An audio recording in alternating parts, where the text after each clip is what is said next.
You've heard me talk time and again about how major gaming publishers are constantly pushing the boundaries of what microtransactions practices they can get away with, but nobody is pushing that boundary quite like EA and Activision. I would like to focus on Activision today, a publisher that has already been caught patenting a new matchmaking system that forgoes fair competition in favor of incentivizing microtransactions purchases. The idea behind it is that the game will purposely match a junior player with an expert player so that they have a hard time and lose, and then allow the junior player to view the expert player's possessions and items after the match is over, and then prompt them if they want to purchase these items. From there, if the junior player purchases some of these items, they'll be placed in a game session where that stuff is effective to give them the impression that this was money well spent. This diagram right here shows this process very clearly. This is directly from the patent. The matchmaking engine identifies an item that may be relevant to the first player,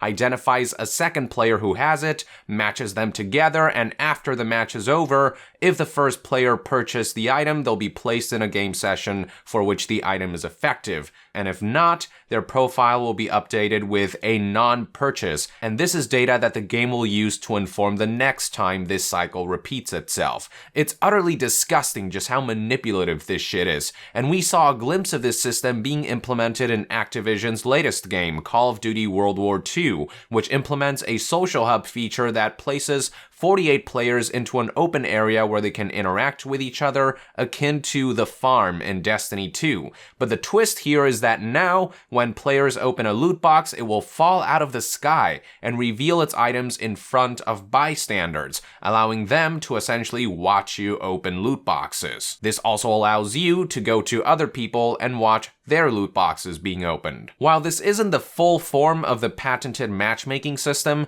the groundwork is there. The game matches you and 47 other players into what is essentially a little casino area where you can literally spectate each other spinning the loot box slot machines to gamble for rewards. It's a system that preys on jealousy to manipulate players into purchasing these loot boxes. It's no longer just the game advertising loot boxes with reminders and notifications. It's now about using players as essentially walking billboards for these things. Now, just when I thought things couldn't get worse, I've learned that Call of Duty World War II not only allows players to spectate each other opening loot boxes, the game rewards you for doing so. One way you can earn rewards in this game is by doing what are called orders, daily or weekly challenges with no time limit that you can turn in at any time to earn XP or loot crates. One of these challenges wants players to watch 3 loot boxes being opened in the social hub, and the reward for this particular challenge is that you earn 25 social score.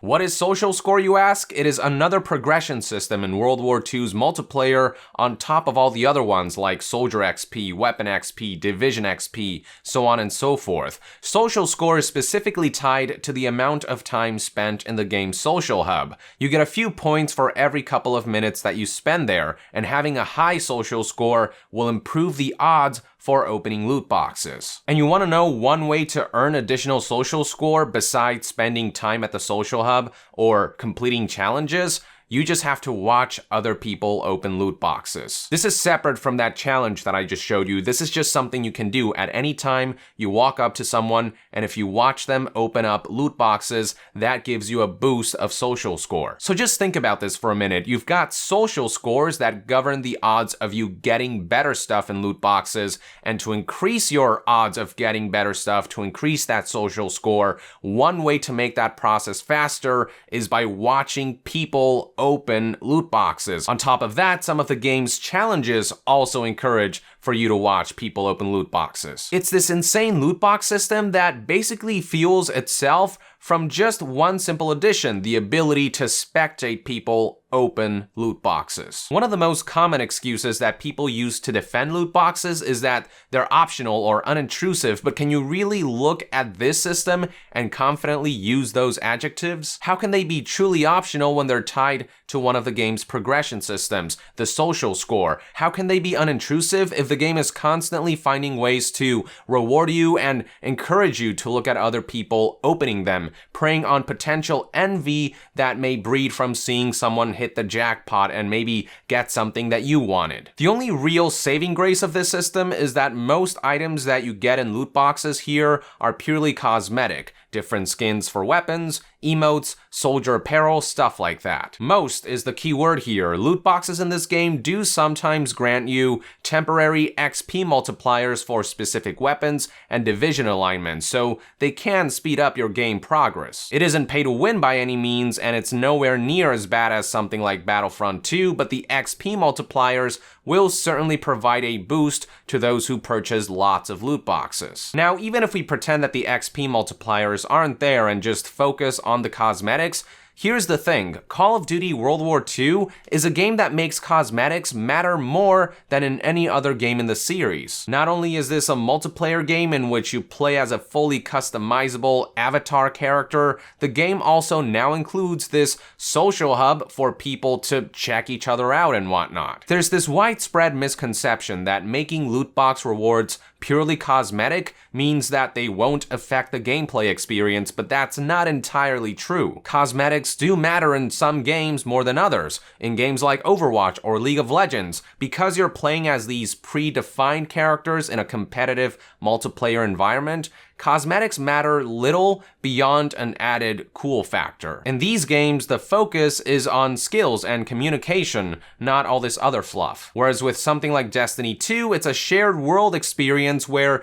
you're manifested as a fully customizable avatar character in a game where the loot and how badass you look and feel is at the center of the experience. Cosmetics matter much more in Destiny 2, which is why so many people were pissed at the way Bungie and Activision purposely downgraded shaders from the way they worked in the first game. They exploited how much these cosmetic features actually matter and then turned it into this monetization scheme. For Call of Duty World War II, I would say that it's somewhere between something like Overwatch and something like Destiny 2. It isn't a full-on open world, shared world, loot-centric experience like Destiny 2 is, but the game does still implement that social hub, and there is enough emphasis on customization that cosmetics can affect the overall experience for many people. Again, we're not talking about game balance here. It is true that with just cosmetics, there is little to no effect on game balance or on fair competition and stuff like that,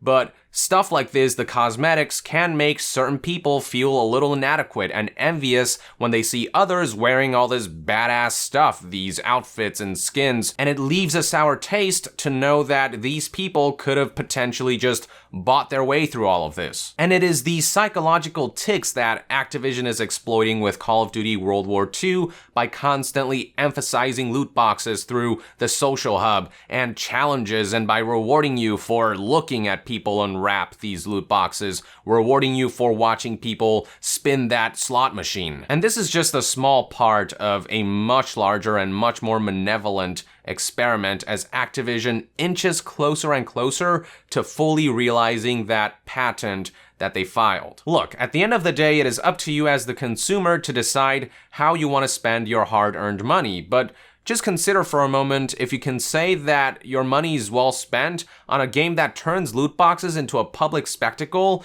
to prey on jealousy and suck people into the exploitative microtransactions black hole. Just something to consider. With that, I would like to end this news update. Thank you for tuning in. I hope you found this video insightful, and if you enjoy my content, consider supporting me on Patreon. All contributions will go towards helping us remain 100% independent. And to be further updated on all things gaming news, reviews, and discussions, stay tuned right here on Young Yeah. I'll see you guys next time. Young out!